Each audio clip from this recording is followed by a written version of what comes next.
Si tenemos A y B dos puntos de la recta real, de forma que A sea un número menor o igual que B, llamaremos integral definida de la función f de x entre esos dos puntos y lo escribiremos como la integral entre A y B de f de x diferencial de x a la siguiente expresión: f de x entre A y B igual a f de b menos f de A. Donde, para que lo entendáis, esta f de x no es más que una primitiva de la función f de x, es decir, que será la integral indefinida de la función f de x, pero sin poner la constante c al final, y luego este f de b y este f de a serán el resultado de sustituir los puntos b y a en esa primitiva. Vamos a ver un ejemplo para que lo entendáis. Supongamos que tenemos la función f de x igual a 2x más 1 y queremos calcular la integral definida de esta función entre los puntos 1 y 5. Esto sería la integral entre 1 y 5 de esta función 2x más 1 diferencial de x. Lo primero que tenemos que hacer es calcular, como hemos dicho antes, la primitiva de esta función, es decir, la integral de esta función sin ponerle el c. Esto sería 2 por la integral de x, que es x cuadrado medios, más la integral de 1, que es x. Y todo eso tenemos que calcularlo entre 1 y 5. Esto se puede simplificar, este 2 con este 2, así que el resultado sería x cuadrado más x entre 1 y 5. ¿Y qué quiere decir que este x cuadrado más x esté entre 1 y 5? Pues quiere decir que vamos a calcular el valor de x cuadrado más x en el punto 5, es decir, vamos a sustituir en 5, y luego vamos a calcular ese mismo valor en 1 y los vamos a restar. Lo voy a poner entre paréntesis, si sustituyo en 5 tendré 5 al cuadrado más 5, y a todo eso le resto si sustituyo en 1, que tendré 1 al cuadrado más 1. Eso me da 5 al cuadrado, que es 25 más 5, y todo eso menos 1 al cuadrado, que es 1, más 1. 25 más 5 da 30, y 30 menos 1 más 1, que es 2, da 28. Por lo tanto, 28 será el valor de esta integral definida que nos pedían aquí. ¿Para qué vamos a utilizar las integrales definidas? Pues sobre todo las vamos a utilizar para calcular áreas de funciones continuas delimitadas por el eje de las x y dos puntos A y B. Voy a dibujaros una gráfica para que lo entendáis. Imaginaros que tenemos este sistema de referencia, x e y, y que tenemos esta gráfica que os acabo de dibujar. Imaginaros también que tenemos dos puntos, por ejemplo este punto A y este punto B. Si yo prolongo el punto A hacia arriba hasta que toque la gráfica y prolongo también el punto B hacia arriba hasta que toque la gráfica, fijaros que aquí nos queda marcada una región del plano delimitada por nuestra función, el eje de las x y estas dos rectas que nos marcan los puntos A y B. Esta región del plano que os estoy marcando ahora tiene un área. Pues bien, esta área no es más que la integral definida, es decir, la integral entre estos dos puntos A y B de la función f de x diferencial de x. Por lo tanto, siempre que necesitemos calcular alguna área, lo haremos mediante este método, es decir, con la integral definida. Vamos a pasar a hacer un ejemplo. Fijaros que aquí nos pide que calculemos el área encerrada bajo la curva y igual a x más 1 y las rectas x igual a 0 y x igual a 2. Para poder calcular esta área, lo primero que tendremos que hacer es una representación gráfica de esta función, si no exacta, al menos aproximada, para saber dónde está el área que queremos calcular. Como en este caso esta función es una recta, bastará con dar una tabla de valores.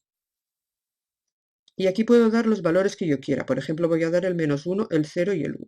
Recordad que la función era y igual a x más 1, por lo tanto, si x vale menos 1, será menos 1 más 1, 0. Si x vale 0, será 0 más 1, 1. Y si x vale 1, será 1 más 1, 2. Voy a dibujar gráficamente esta recta. Me dibujo unos ejes, x e y, y fijaros que el punto menos 1, 0 sería este de aquí, el punto 0, 1 sería este de aquí, y el punto 1, 2 sería este de aquí.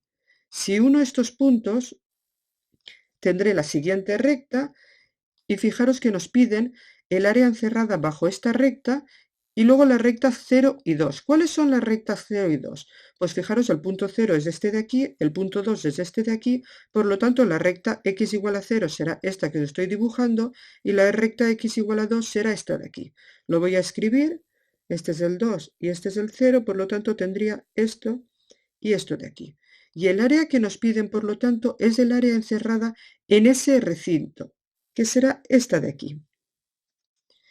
Y como os he dicho antes, calcular esa área no será más que calcular la integral entre estos dos puntos, en este caso el 0 y el 2, de la función que nos daban, que en este caso es la función x más 1. De x más 1, diferencial de x. Y acordaros, calcular esta integral definida no era más que calcular primero esta integral, la de x más 1, esto sería la integral de x, que es x cuadrado medios, más la integral de 1, que es x, y todo eso entre estos dos puntos, entre 0 y 2. Así que voy a sustituir en el 2, que tendré 2 al cuadrado, 4 medios, más 2, menos, y ahora sustituyo en el 0, será 0 al cuadrado, 0 medios, más 0. Si hacemos estas operaciones, fijaros que 4 medios da 2, por lo tanto tendré 2 más 2, que es 4, y todo eso menos, como 0 medios da 0, 0 más 0, 0. Por lo tanto, 4 menos 0, que me da 4. Pero fijaros que 4 es un área, por lo tanto tendré que darle las unidades pertinentes. Las unidades del área siempre son unidades al cuadrado. En este caso, como no nos dice si son metros o centímetros o decímetros, pondremos simplemente unidades al cuadrado y tendremos acabado este ejercicio. Hay algunas propiedades de la integral definida que quiero que veamos ahora antes de pasar a ver más ejemplos. La primera es que una integral se puede calcular como la suma de otras integrales. Y si eso lo trasladamos al cálculo de áreas, sería que un área se puede dividir en suma de diferentes áreas. Voy a poner un dibujo para que lo entendáis. Si me dibujo, por ejemplo, aquí unos ejes cartesianos, x e y, y voy a dibujar una gráfica, por ejemplo, esta que acabo de dibujar aquí, f de x, imaginaros que aquí tenemos el punto A y aquí tenemos el punto B. Si yo calculo la integral entre a y b de esta función, lo que tendría en realidad sería calculada esta área que os estoy marcando. Pero si yo cojo un punto intermedio, por ejemplo el punto C, podría calcular por un lado la integral entre a y c, que sería esta área que estoy marcando en verde, luego calcular por otro lado la integral entre c y b, que sería esta área que estoy marcando en amarillo, y si la sumamos tendría la integral entre a y b, es decir, tendría el área completa. Bueno, pues esto puesto en forma de integrales sería esta propiedad 1 que dice que la integral de a b de una función f diferencial de x sería lo mismo que la integral de a un punto intermedio c de f de x diferencial de x más la integral de este punto c a b de f de x diferencial de x. O dicho de otra forma, toda esta área se puede calcular como la suma de esta área pequeña más esta otra área pequeña. Pasamos a la propiedad 2. La propiedad 2 nos dice que la integral entre el mismo punto de una función siempre va a dar 0. Y eso es bastante lógico si tenemos en cuenta que la integral definida no es más que un área. Si estamos calculando un área entre A y A, no habrá recinto, por lo tanto no habrá área que calcular y siempre nos dará 0. Y por último, la propiedad 3, que nos dice que podemos cambiar los límites de integración. Es decir, si yo calculo la integral de a a b de la función f de x, será lo mismo que si calculo la integral cambiando los límites de b a a de la función f de x, pero a eso habría que cambiarle el signo. Es decir, que si yo cambio los límites de integración y en lugar de a a b pongo de b a a, el resultado de la integral cambia de signo.